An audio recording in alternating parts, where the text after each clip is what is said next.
Hello to all my friends and welcome to another RPG review with me, Dakian.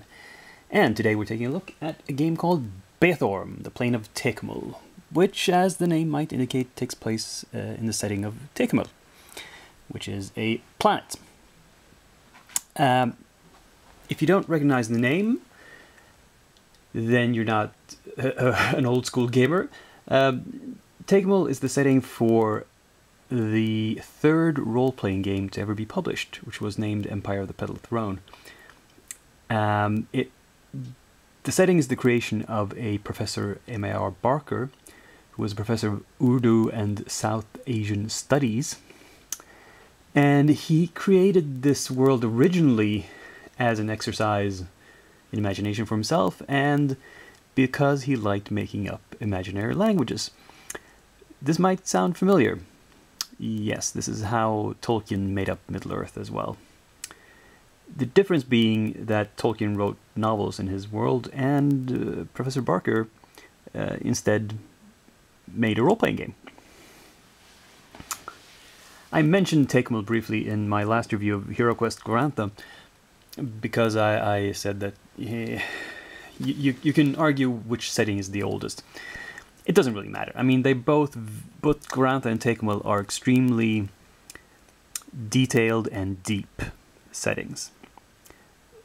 The difference, as I see it, is that one, Tekumel was created by, as I said, a professor of language and cultures, whereas Glorantha was created by a student of mythology. So they have a slightly different feel to them. Glorantha is more about the mythical and the gods and so forth.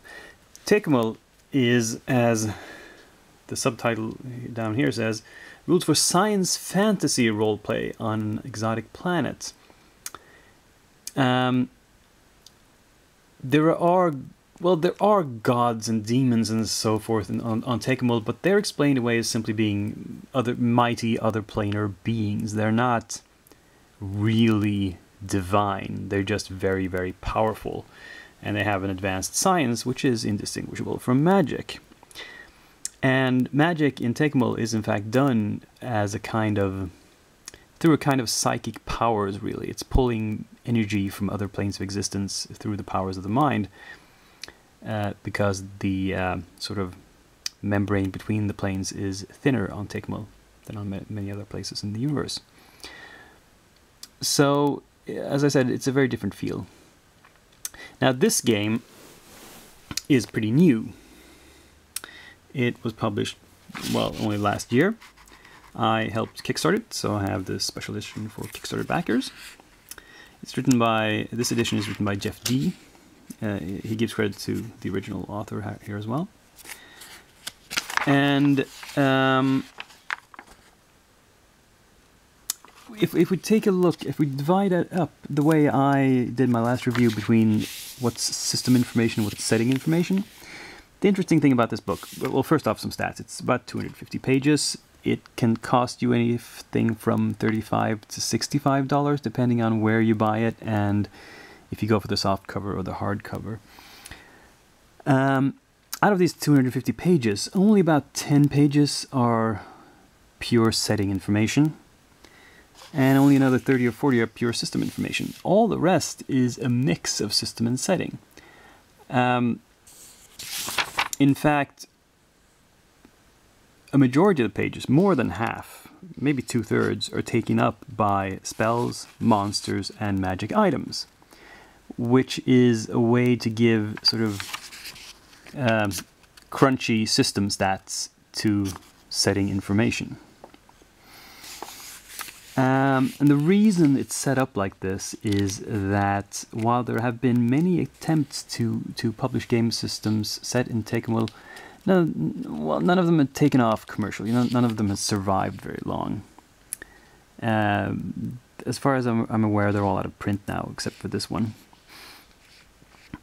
It's possible that the one before that, the Tristat system, you could get a hold of a copy of, but I'm not sure. Anyway. On the other hand, it's possible to find a lot of setting information online and in other books that you can get from various sources, usually print on demand. And so the idea behind this book is not to reproduce all the setting information that's available elsewhere, but to simply provide a new set of rules that you can use to play a game in the setting. And as such, I can't really I can't review the setting here, except to say that it's interesting. It's a bit forbidding in some ways because it's in many ways very alien. I suppose that's why it's not become as popular as Glorantha. But it is very interesting, and it has a very deep history and lots of cultural information. But what I can talk about is mostly just the system itself and how the system applies to the setting. But before we get into that, let's see what it is. Physically, it's a rather simply put together black and white book. It has a color cover, as you saw, but all the interior illustrations are black and white line drawings, most of them, if not all, by Jeff D. And if you remember the name Jeff D, it's probably because he used to work for TSR back in the day and did a lot of illustrations for the old school D&D. But he has illustrated other things. He's created other games as a designer, and he has provided drawings of, for example, all the monsters here, which is very useful because the monsters in Tekumel don't look like monsters from any other role-playing game. They are all very, very different.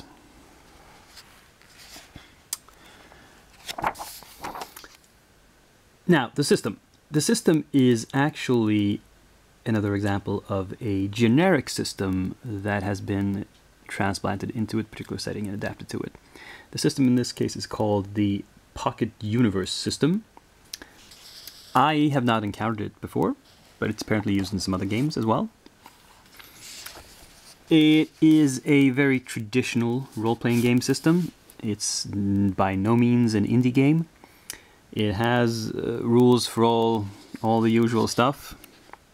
Combat, poisons, falling damage, random encounters, random loot, lots and lots of skills, all this sort of stuff. And it's a fine system. I like details about it, like, for example, the combat rules are not overly complex. They're 4.5 pages in total, which is okay. And it has some nice touches, like, for example, experience points are not given out for combat or for any procedural objectives. They're only given for role-playing. And they're tied into the setting in the way that there is a concept in Solianu, which is the place where in Tekumel where most adventures will take place, of noble action, of behaving according to your station and your task in society. And in the game, if someone behaves nobly in this sense, they get more experience points. And they also get more experience points if they role-play well, which is not defined. So it's up to the GM what constitutes good role-playing. But I would say anyone who contributes to the fun around the table should get another EP. Anyway, how is the system set up? Well, it's a very simple. You use mainly D10s. The basic skill roll or any task roll is rolling 2 D10, adding them together and trying to get equal to or under a target number, which is usually set by your skill and modifiers. Your skill sets your basic target number, so the higher the skill, the better. And then positive circumstances or negative circumstances give you a plus or minus to that. I like that they use 2d10 instead of, say, a d20 because it gives a better statistical distribution. It weights it gives you an actual curve of probability that's weighted towards the middle, and the system is in other ways also weighted towards giving you average results. For example, after you have accomplished something, if you want to know the quality of the results, for example, the damage you do with a attack in combat, you again roll 1d10, and if you roll a 1 or 2, you get a low quality, 3 through 8 gets medium or average, and a 9 or 10 is high. And this is given, for example, in combat, as in every attack only has 3 possible amounts of damage it can do, low, average, or high.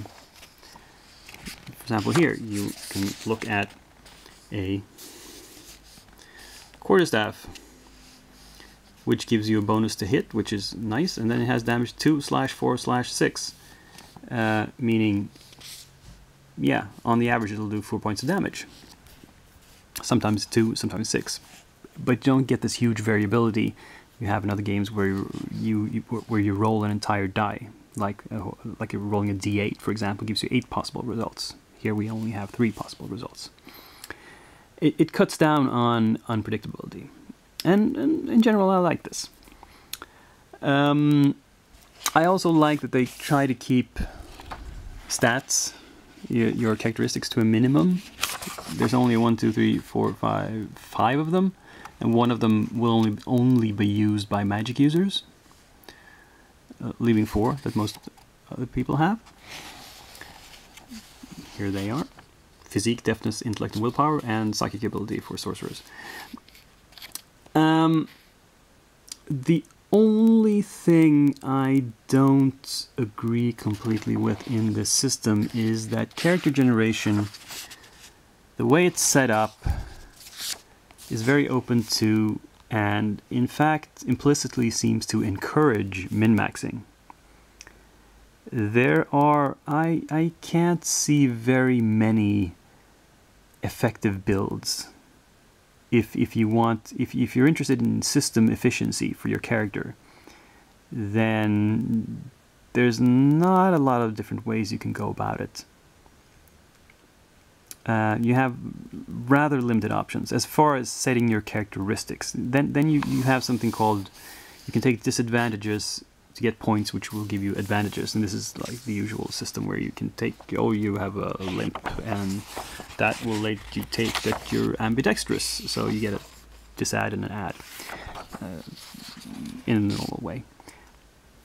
But, and this can provide some, but this is also, there are choices there that you can also min-max and optimize.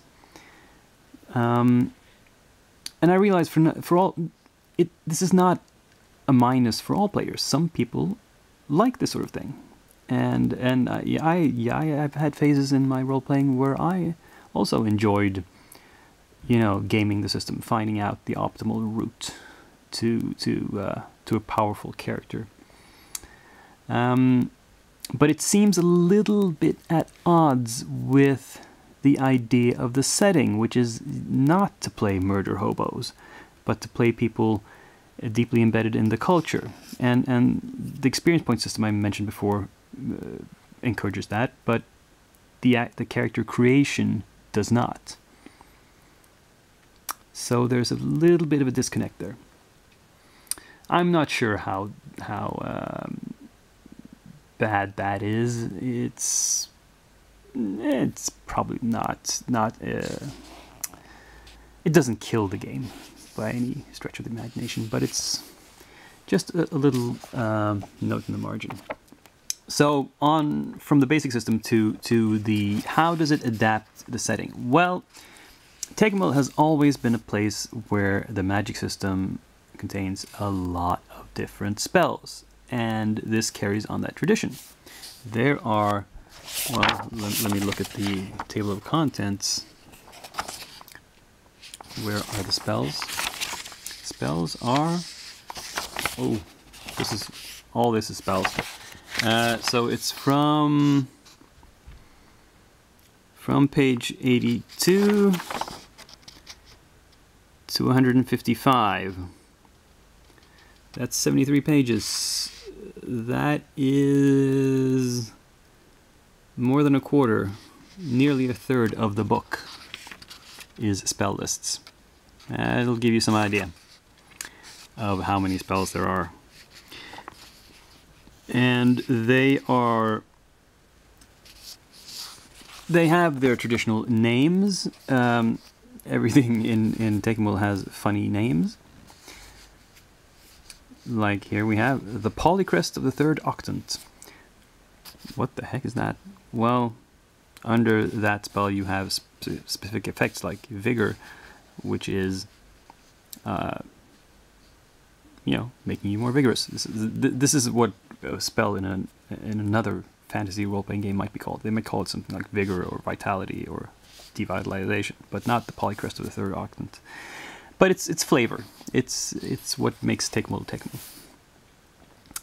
And yeah, so this game carries on the legacy very well. It gives you that feel of the complexity and intrigue of magic. I say intrigue because many spells are only known by certain cults, by certain temples, certain religions, and they jealously guard those secrets. And that's part of playing a magic user, is choosing which temple you're going to align yourself with, so you know which spells you can get. The other big thing is the monsters, which are, I like that stat blocks are pretty small. This is a stat block for one monster, and you can ignore most of it. The basic stats you don't have to look at very much. You need to look at their defenses and their attacks, and that's it. So it's free of clutter. It seems like a clean and simple system. Now, whether these stats accurately carry on the tradition of what these monsters are supposed to be like, I couldn't say. I have not gamed that much in Tekumel, or I don't have that intimate knowledge of the zoology of the world that I can actually say something specific about that. It's not like, oh no, they completely screwed up the Lutgrgu. You know, I don't know. I suppose they're fine. Yeah, I mean,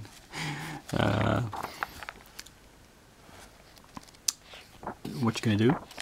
And finally, the interesting thing about magical items is that often they don't seem very magical. Often they're ancient technological artifacts that you find, like the eyes. There's a lot of items where you find a small metal ball, essentially, with a button you press, and when you press it, it has some effect.